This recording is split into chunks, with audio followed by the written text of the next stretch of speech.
परिचय। अजीत अपने दादाजी के साथ बस स्टॉप पर अपनी स्कूल बस का इंतजार कर रहा है। वह लोगों को उनके ऑफिस जाते हुए देख रहा है। उन सभी के पास उनके स्कूटर और कारें हैं। उनमें से अधिकतर लोग अपनी कार में अकेले ही हैं। अजीत को पता है कि वाहनों से वायु प्रदूषण होता है।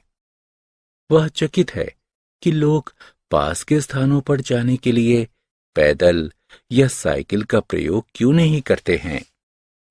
यह न केवल प्रदूषण को कम करेगा, बल्कि उनके स्वास्थ्य को भी अच्छा बनाएगा। इस अध्याय में आप वायु और उसके प्रदूषण के विषय में जानेंगे। आओ सीखें। वायु के गुणों की सूची बनाना। वायु प्रदूषण को कम करने के उपाय बताना। पवन यानी हवा को परिभाषित करना। पवन यानी हवा की दिशा का वर्णन करना। वायु के गुण। हम वायु द्वारा घिरे हुए हैं। वायु गैस और अन्य कणों का एक मिश्रण है। यह सभी सजीवों के जीवन के लिए आवश्यक है। सभी सजीव वायु का उपयोग सांस लेने और सांस बाहर निकालने में करते हैं। इसका कोई स्वाद, रंग या सुगंध नहीं है। हम वायु को देख नहीं सकते, किंतु महसूस कर सकते हैं। वायु में भार होता है। दो फुलाने वाले गुब्बारे लेते हैं। उनमें से किसी एक गुब्बारे में वायु भरते हैं। अब इसका भार नापते हैं। उसके बाद खाली गुब्बारे का भार नापते हैं। अब हम क्या देखते हैं? वायु भरा हुआ गुब्बारा खाली वाले गुब्बारे से अधिक भारी है। इससे यह सिद्ध होता है कि वायु में भार होता है। जलने के लिए वायु आवश्यक है। चलो अब एक प्रयोग करते हैं। एक मोमबत्ती जलाते हैं। अब इसके ऊपर कांच का एक गिलास उल्टा करके रख देते हैं। इस क्रिया से वायु जलती हुई मोमबत्ती तक नहीं पहुंच पाएगी। कुछ देर बाद मोमबत्ती जलना बंद हो जाएगी।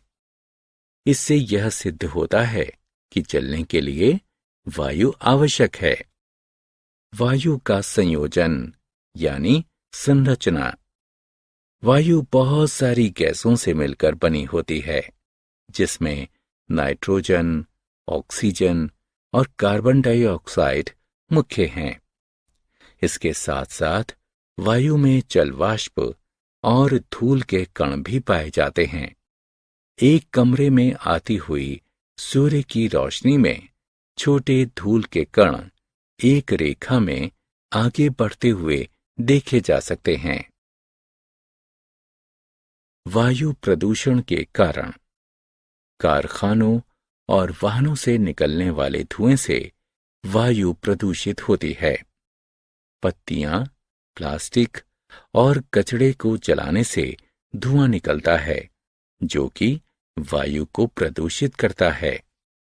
प्रदूषित वायु में सांस लेने से अस्थमा, दमा आदि जैसी सांस की अनेक बीमारियां हो जाती हैं।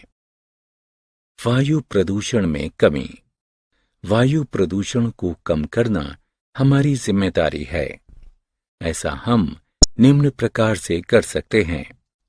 नए पेड़ लगाकर, सार्वजनिक परिवहन यानी पब्लिक ट्रांसपोर्ट का उपयोग करके, कम दूरी पर जाने के लिए पैदल या साइकिल का प्रयोग करके, कार साझा यानी कारपूलिंग करके, पत्ती, प्लास्टिक और अन्य कूड़े को नहीं जलाकर।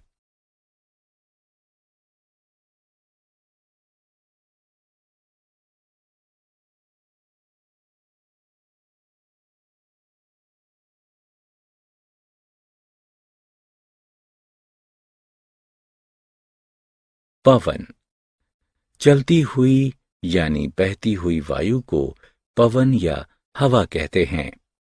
पवन बादलों को चलाती है, जिससे बारिश होती है। पवन सेल बोटों और ग्लाइडरों को भी चलाती है। पवन ऊर्जा का उपयोग बिजली उत्पन्न करने में किया जाता है। पवन ऊर्जा का उपयोग जल को फेंकने में भी किया जाता है। पवन की दिशा। पवन की एक निश्चित दिशा होती है। पवन को इसकी दिशा के कारण ही पहचाना जाता है। उदाहरण के लिए, जो पवन पूर्व से पश्चिम दिशा की ओर बहती है, उसे पूर्वी पवन कहते हैं। इसी प्रकार जो पवन पश्चिम से पूर्व दिशा की ओर बहती है, उसे पश्चिमी पवन कहते हैं।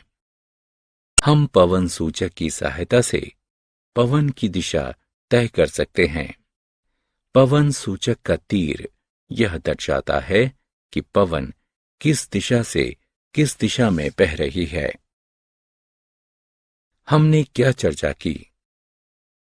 वायु का कोई स्वाद, रंग और सुगंध नहीं है। वायु में भार होता है और यह चलने के लिए आवश्यक होती है। वायु अनेक गैसों, जलवाष्प और धूल के कणों से मिलकर बनी होती है। कारखानों और वाहनों से निकलने वाले धुएं से वायु प्रदूषित होती है। प्रदूषित वायु में सांस लेने से सांस की अनेक बीमारियां हो जाती हैं। चलती हुई वायु को पवन कहते हैं। पवन की एक निश्चित दिशा होती है। पवन सूचक की सहायता से पवन की दिशा तय की जाती है।